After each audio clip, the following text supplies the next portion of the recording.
Bom dia, bom dia, bom dia! Mais um Morning Call, o que esperar do mercado hoje?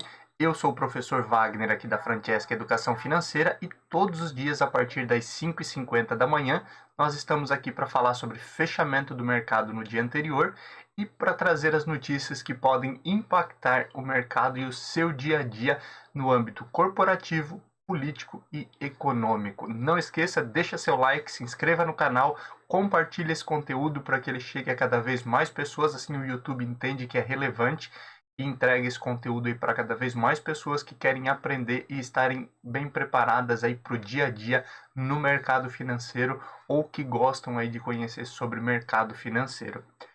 Entre também em um dos nossos grupos de WhatsApp para você receber esse material também em PDF todos os dias antes das 7 horas da manhã. Tudo isso de forma gratuita.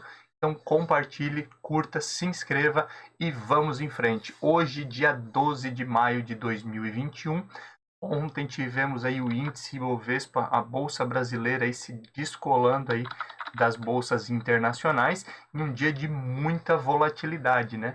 O Ibovespa aí fechou em alta, alcançando próximo das marcas históricas lá do início de janeiro desse ano, principalmente aí com altas de commodities, a divulgação ontem do IPCA dentro daquilo que já se imaginava, dentro das expectativas, um recuo também das mortes de Covid, foram todas as situações aí que levaram o índice Ibovespa a se descolar também das bolsas internacionais. Por outro lado, obviamente, os investidores ficam de olho aí na possível investigação aí do Tribunal de Contas da União sobre aquele possível orçamento paralelo aí do presidente Jair Bolsonaro, que foi anunciado e discutido desde o final de semana também.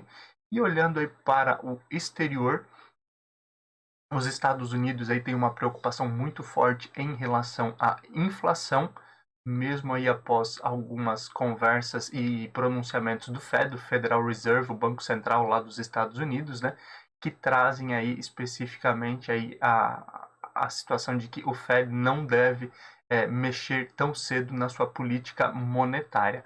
Mesmo assim, e acompanhando aí principalmente a véspera, onde tivemos resultados ruins de várias empresas, ontem foi um dia de forte queda no pregão das bolsas lá nos Estados Unidos, também com alta das treasuries para 10 anos, né, os títulos americanos lá para 10 anos, as treasuries chegaram a 1,6% e voltam a preocupar. Lembrando, já fazia um bom tempo que não estava no radar aí as treasuries ali, que são os investimentos de renda fixa lá do Tesouro Norte-Americano. Olhando para a Ásia, ontem também nós tivemos um pregão aí com forte queda no Japão, principalmente aí por conta das quedas aí de empresas de tecnologia. A China teve uma leve alta que se inverteu, né? Nós tínhamos aí a China nos últimos dias caindo bastante e o Japão subindo. O Japão agora chega aí à sua pior marca dos últimos 14 meses. O Japão aí que chegou aí a ter no ano passado e início desse ano o seu índice histórico aí de ações sendo alcançado e agora chega na pior baixa aí dos últimos 14 meses. Isso tudo também preocupando porque nós tivemos a China ontem anunciando aí a sua pior inflação dos últimos 7 meses também, e a Europa se preocupando tanto com a questão da inflação na China, o resultado das empresas nos Estados Unidos e essa oscilação das bolsas americanas também fez com que todos os índices positivos que foram divulgados no dia de ontem fossem praticamente irrelevantes e tivemos as bolsas mundiais praticamente despencando ontem, dia 11 de maio de 2021. Vamos para números para isso ficar mais claro. O índice Ibovespa aí teve alta de 0,87, fechando aí a quase 123 mil pontos. A marca anterior nessa casa aí foi lá no dia 14 de janeiro desse ano e agora nos aproximamos novamente aí das máximas históricas, né? 122.964 pontos. A dólar ontem, apesar de ter lateralizado também uma queda de 0,11, continua na casa dos 5,22, mudando aí somente a última casa decimal. E a bolsa de tecnologia norte-americana que havia caído forte no dia anterior, caiu somente 0,09, chegando aí a 13.389 pontos. Índice S&P 500 caiu 0,87 ontem a 4.152 pontos, e Dow Jones, que teve forte queda de 1,36%, chegando aí a 34.269 pontos. Já na Europa também tivemos aí pontos bem críticos, né? Uma alta no euro chegando a R$ 6,37, e quando olhamos para as principais bolsas no dia de ontem, a Alemanha caiu 1,82%, chegando aí a 15.119 pontos. A França caiu 1,86%, chegando a 6.267 pontos. E no Reino Unido a queda foi mais acentuada, 2,47%, a 6.947 pontos. Na Ásia, assim como nós já falávamos ontem no final do nosso Morning Call, a China teve uma alta de 0,35%, chegando aí a 13.966 pontos, e o Japão caiu 3,08% aí por conta da queda das, como a gente falou na abertura do Morning Call, da queda no dia anterior de empresas de tecnologia, que acaba impactando bastante a bolsa japonesa, a Nikkei. Fechou então o Japão ontem a 28.608 pontos. Falamos aí sobre fechamento de hoje e abertura de mercados lá no final do nosso Morning Call. No cenário de cripto, a Bitcoin ontem subiu 2,60%, enquanto o Ethereum subiu 5,94%. Quem também oscilou um pouco mais no dia de ontem, principalmente aí por conta do gasoduto lá nos Estados Unidos, que acaba pressionando aí a questão do petróleo como um todo, foi o petróleo futuro, onde o Brent fechou a negociação a $68,64 o barril, e o WTI a $65,37 o barril. O índice S&P 500 VIX ontem teve alta de 11,09%, chegando aí a 21,84 pontos. E sempre relembrando aqui que o índice VIX, o índice do medo, ele mede a volatilidade das ações, então automaticamente o maior risco dentro do mercado de ações. Quanto mais alto, maior o risco, maior a volatilidade, e quanto mais baixo, menor essa volatilidade. Tivemos aí recentemente o índice VIX indo aí próximo da casa dos 15 pontos, e nós tivemos um extremo durante o lockdown no ano passado, onde esse índice aí fechou na casa dos 80 pontos, sempre muito utilizado então o índice para quem opera no mercado de ações, principalmente no mercado intraday. Metais futuro, o ouro fechou ontem a $1.838,40 a onça. Alumínio futuro também tendo nova alta a $2.532,50, e o ferro refinado chegando aí a $215,29, uma leve oscilação em relação ao dia anterior. Fechamento do índice Ibovespa, as principais altas que nós tivemos ontem ficaram por conta aí de Elet 3, que fechou com 6,54% de alta, principalmente por conta de um movimento maior aí em relação à privatização. Falamos um pouquinho mais sobre isso depois. Ontem, Elet 3 fechou a R$ 39,57. Enev 3 subiu 4,58% a R$ 16,20. Elet 6 subiu 4,54%, chegando a R$ 39,82. Vale 3, aproveitando aí novamente a questão da alta em relação ao minério e o movimento aí que havia tido grande realização nos dias anteriores, Vale volta a subir 3,51%, chegando aí a R$ 118,72. E Gerdau GGBR 4 subindo 3,49% a R$ 37,65. Já as principais baixas ficaram por conta aí de TOTS 3, caindo 3,69% a R$ 31,80. Lame 3, que é lojas americana, aí caindo 2,13% a R$ 25,71. Ultrapar caindo 2,11% a R$ 19,44. Droga Raia caindo 2,04% a R$ 26,83. E loja Zering HGTX3, né, faltou 3 ali, caindo 1,84% a R$ 28,17. Esse foi o fechamento aí das principais quedas do índice Ibovespa no dia de ontem. Olhando aí para nossa agenda no dia de hoje, vale a pena ficar de olho aí no índice de confiança do consumidor, que é divulgado hoje, o fluxo cambial estrangeiro, que mostra aí principalmente a entrada de moeda estrangeira e investimento estrangeiro direto aqui no país, e o crescimento do setor de serviços, esse sim que é muito importante, visto que desde o início aí da pandemia é o setor que mais tem sofrido em relação à retomada econômica. Um bom número aí no crescimento do setor de serviços mostraria aí uma retomada um pouco maior do crescimento econômico aqui no Brasil. E já olhando para fora, também um dia de ficar de olho em muitos indicadores. Hoje tem divulgação do PIB do primeiro trimestre lá do Reino Unido, tem divulgação da produção industrial de março também do Reino Unido e da balança comercial no Reino Unido. Já o índice de preços ao consumidor, que vai mostrar aí principalmente a inflação, algo que preocupou muito os mercados no dia de ontem, é divulgado hoje em relação à Alemanha, França e Estados Unidos, então vale a pena aí ficar de olho para ver se esses índices aí corroboram todo o receio dos investidores no dia de ontem. Hoje nós também temos a divulgação aí da produção industrial da zona do euro, discurso novamente de membros do FOMC. O FOMC lá nos Estados Unidos é basicamente o nosso Copom e deve falar novamente aí sobre política monetária, principalmente aí tentando tranquilizar e mostrar quais serão os próximos passos do Fed, o Federal Reserve, e do FOMC lá nos Estados Unidos.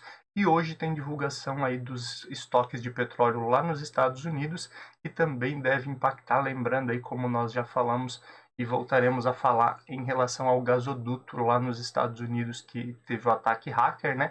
E acaba afetando também a distribuição de combustíveis em geral.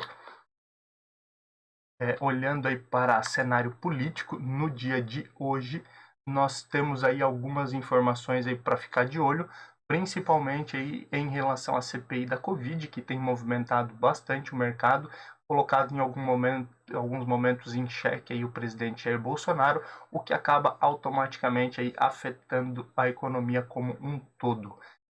Ontem, em depoimento à CPI da Covid, o diretor da Anvisa disse que ele que vetou aí a mudança que o presidente Jair Bolsonaro queria fazer na bula da cloroquina, onde essa denúncia veio já desde do Pazuello, né, o ex-ministro da Saúde, Eduardo Pazuello. O Mandetta, perdão, né, foi o Mandetta, não o Pazuello, foram vários ministros, né, então a gente acaba aí se confundindo. O Mandetta, que fez essa denúncia lá na CPI, enquanto ele fazia depoimento, e agora foi confirmado aí pelo diretor da Anvisa que o presidente Jair Bolsonaro queria fazer a mudança na bula da cloroquina, incluindo ali o tratamento precoce para Covid-19. E isso foi vetado aí, então, pela Anvisa, segundo o depoimento no dia de ontem do diretor da Anvisa. O senador, inclusive senador da base aliada do governo, ele propõe aí que a CPI investigue o tal orçamento paralelo, né, que desde o final de semana aí vem sendo discutido e várias acusações e denúncias, inclusive aí referente a esse orçamento paralelo que o governo teria algo em torno aí de 3 bilhões e, obviamente, isso aí interfere de maneira geral no mercado no dia de hoje. O Senado ontem ele aprovou também o Pronamp sendo mantido permanentemente durante o ano, né? Já falávamos sobre isso aí há diversos dias atrás. O Pronamp é um programa aí de crédito para empresas, onde existe uma carência maior, uma carência aí a partir de 6 meses aí para começar a pagar, uma taxa de juros reduzida, também por conta aí das garantias do governo em relação ao pagamento desses empréstimos. E com isso aí o Pronamp agora se torna algo definitivo, não somente aí programas pontuais durante o ano, segundo a aprovação do Senado. Agora isso é encaminhado aí para a sanção do presidente Jair Bolsonaro. A votação sobre o licenciamento ambiental é hoje, né, e pode isolar ainda mais o Brasil. Falávamos já no dia de ontem em relação a essa questão ambiental, que o Brasil tem sido grandemente pressionado. presidente Jair Bolsonaro também teve recentemente ali na Convenção do Clima lá nos Estados Unidos. Ele conversou e se propôs aí a finalizar o desmatamento até 2030 no Brasil. São vários os outros pontos, inclusive o próprio ministro Ricardo Salles, ministro do Meio Ambiente, aí, tem sido acusado aí, e o STF e diversos parlamentares querem abrir uma CPI para investigar as atitudes do atual ministro. E essa mudança, essa votação sobre o licenciamento ambiental pode também mudar bastante, então vale a pena ficar de olho no dia de hoje. A AGU, Advocacia Geral da União, ela trabalha aí no habeas corpus aí pro Eduardo Pazuello, agora sim o Pazuello, né, que ainda não foi depor, era para ter ido já essa semana, foi transferido aí para dia 19 o depoimento, por conta aí de uma possível contaminação por Covid-19, segundo Eduardo Pazuello, por isso aí foi adiado. Ontem nós já falávamos aqui que Pazuello aí talvez fosse transferir aí a sua defesa para um advogado criminalista, principalmente buscando esse habeas corpus, e nesse momento, então, a AGU, Advocacia Geral da União, acaba atuando nessa mesma vertente para evitar aí, blindar o governo e evitar aí que o Pazuello vá depor na CPI da Covid. E a Polícia Federal pede uma investigação para o ministro Dias Toffoli, do STF, né? Essa realmente é algo que a gente tem que dar um pouco de atenção. A Polícia Federal encaminhou ao STF, ao Supremo Tribunal Federal, um pedido de investigação aí do ministro Dias Toffoli, ministro também do STF, né, para apurar supostos, né, não é um único, supostos repasses aí de recursos financeiros de forma ilegal, obviamente, aí por venda de decisões judiciais, né? E essa denúncia aí foi feita pelo Cabral, ex-governador do Rio de Janeiro, Sérgio Cabral, em delação premiada. Então aí pode movimentar com certeza o mercado aí no dia de hoje por conta aí dessa investigação de um dos membros do Supremo Tribunal Federal aqui no Brasil de ter recebido aí diversos recursos aí como venda de sentenças. Entrando um pouquinho na questão econômica, por conta do gasoduto, como nós já falávamos aí desde o início da semana, né, o gasoduto ali que sofreu ataque hacker lá nos Estados Unidos, e aos poucos eles têm retomado a abertura aí do gasoduto lá nos Estados Unidos, por se tratar aí do maior gasoduto do país, é algo que atravessa boa parte dos estados. Existe aí principalmente um retardo ali na questão de combustíveis chegarem a diversos locais. Com isso, já existe aí certa falta de combustível, escassez de combustíveis em alguns lugares, gás e até mesmo combustíveis fósseis ali como o petróleo estão sendo estocados aí por parte da população devido aí a esse fechamento, e mesmo com a reabertura, alguns locais aí podem levar até uma semana para receber novamente aí, o gás vindo desse gasoduto. E lembrando aí que os Estados Unidos são fortemente dependentes, né, tanto indústria como residências aí de gás de maneira geral. Além disso, nós podemos olhar hoje aí a vacinação de gestantes e puérperes, né, que são as mulheres que estão amamentando aí. O governo aí suspendeu no país inteiro a vacinação com as vacinas da AstraZeneca para as gestantes e puérperes, então, puérperas, né? Inicialmente aí a proibição, né, vem aí da Anvisa, e a Anvisa diz que está seguindo aí indicação de bula, principalmente aí da vacina da AstraZeneca, que diz que deve ser evitado a utilização aí da vacina em gestantes, ou somente aí recomenda em caso de orientação médica. Por isso, nesse momento aí, a vacina da AstraZeneca, ela foi suspensa aí para gestantes e puérperas. As vacinas da Coronavac e da Pfizer continuam normalmente, mas obviamente isso deve reduzir talvez aí o número em cada estado de pessoas, ou gestantes, melhor dizendo aí, que serão imunizadas. Faz poucas semanas aí que o governo incluiu elas aí no que é chamado de grupo de risco e foi então antecipado aí a vacinação desse grupo. Falando ainda em Covid-19, a variante da Covid que tem lá na Índia, que preocupa aí principalmente a Organização Mundial da Saúde, por conta aí da contaminação muito rápida que tem acontecido lá na Índia. Ontem falávamos sobre isso também. Essa variante indiana ela já está em 44 países e automaticamente volta a preocupar, visto que a própria OMS, como falávamos ontem, já levantou essa questão aí, colocando como um risco aí para toda a população. O governo de Joe Biden ele tem olhado aí bastante para a possibilidade de inflação lá nos Estados Unidos, como nós falamos ontem, a tônica do dia no mercado foi o risco de inflação nos Estados Unidos, na Europa e principalmente a inflação que já acontece na Ásia, principalmente na China, né?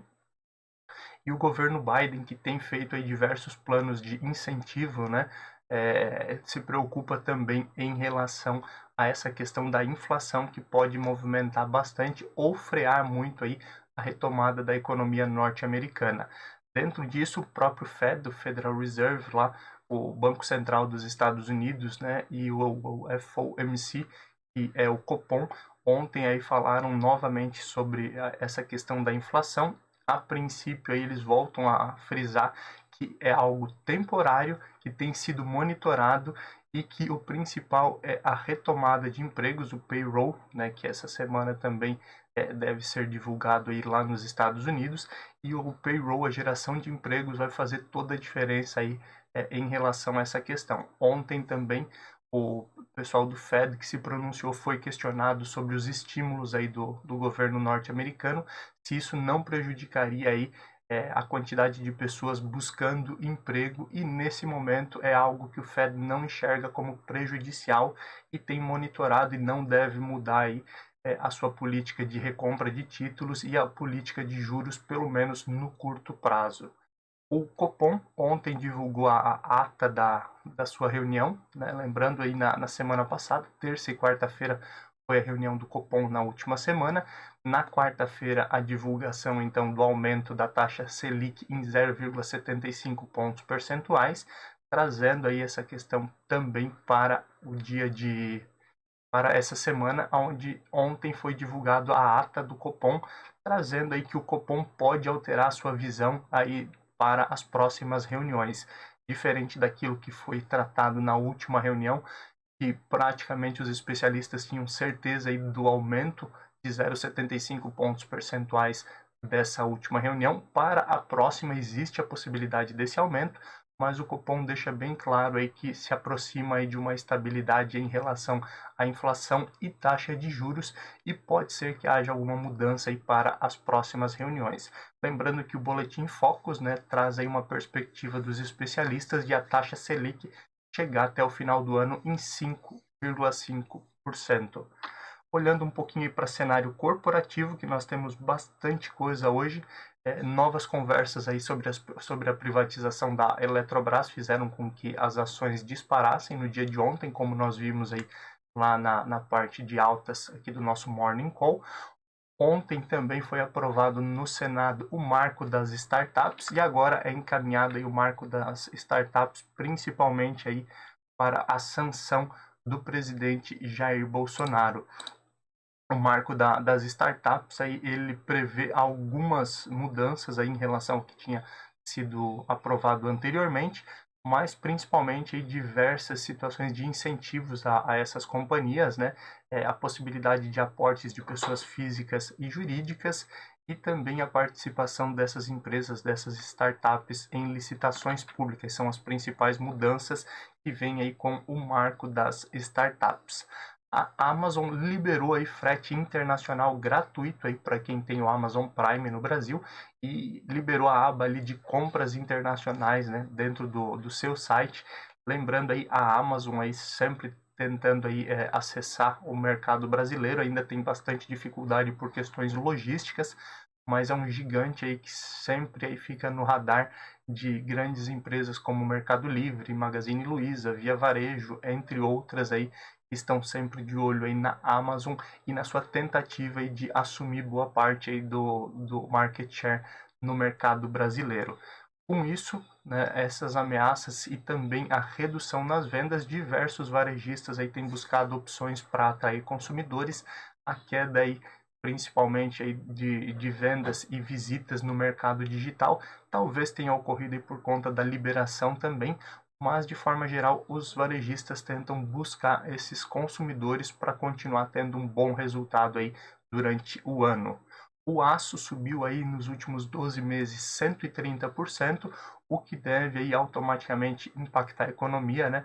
Empresas aí como o Gerdau e outras metalúrgicas acabam tendo alta nesse momento também, mas obviamente esse impacto, por outro lado, também encarece aí diversas mercadorias e isso aí no final das contas somos nós consumidores finais que vamos pagar esse aumento no momento do reajuste. Hoje é um dia aí com muita movimentação em relação à divulgação de resultados de empresas listadas na Bolsa Brasileira e nós temos hoje aí BR Properties, Enalta, Estapar, Allianz, Sonda, Ambipar, Anima, Baema Educação, BRF, Banrisul, Eletrobras, EDP Brasil, Eneva, Equatorial, Eucatex, Frasle, Elbor, JSL, Localweb, Mored Books, Marfrig, MRV, Panvel, Banco Paine, Positivo, RNI, Ossi, 3R Petroleum, SLC Agrícola, Suzano, Trisul, Valid, Via Varejo e Idux. Muita movimentação aí em relação à divulgação de balanços no dia de hoje. Isso tudo aí pode movimentar o mercado, principalmente aí por conta aí dessa divulgação de resultados. E vale a pena ficar de olho, principalmente aí nos setores que você mais gosta. Vamos falar um pouquinho para a gente finalizar aqui, 6h18 da manhã, sobre a abertura e fechamento de mercado nesse dia 12. A China, fechamento aí das 5h30 da manhã, subindo aí 0,70%, nova alta na bolsa chinesa. China retomando aí os 14 mil pontos, fechando em 14.064 pontos. Já quando olhamos aí para Japão, nova queda aí na bolsa japonesa, ontem já havia caído 3,08%, fechamento de hoje aí o Japão caiu 1,61%, como falávamos, o Japão aí chegando na sua pior marca aí das últimas 14 semanas, né, voltando aí para 28.148 pontos. Nesse momento, 6h19 da manhã, olhando aí para as bolsas europeias, na Alemanha o DAX sobe 0,20, na França o CAC sobe 0,14, no Reino Unido as bolsas subindo aí 0,70 e o pré-market dos Estados Unidos aí traz Dow Jones caindo 0,20, S&P 500 caindo 0,20 e Nasdaq caindo 0,34, pré-market às 6h20 da manhã. Obviamente aí sem um cenário definido para as bolsas de hoje, Europa operando aí com leve alta, obviamente aí o Brasil por conta aí do descolamento no dia de ontem pode vir a ter forte realização, mas a tendência é que acompanhe as bolsas internacionais, principalmente as bolsas norte-americanas. Então o índice Ibovespa aí deve acompanhar aí o que acontecer no cenário norte-americano. De maneira geral, o mercado é soberano, muita coisa pode acontecer e te espero aqui para que amanhã a gente fale novamente aí sobre abertura e fechamento de mercado e tudo aquilo que pode impactar o seu dia a dia. Obrigado pela sua companhia, não esqueça, deixa seu like, se inscreva no canal, compartilha e acesse os nossos grupos de WhatsApp. Um abraço, te vejo amanhã. Tchau, tchau.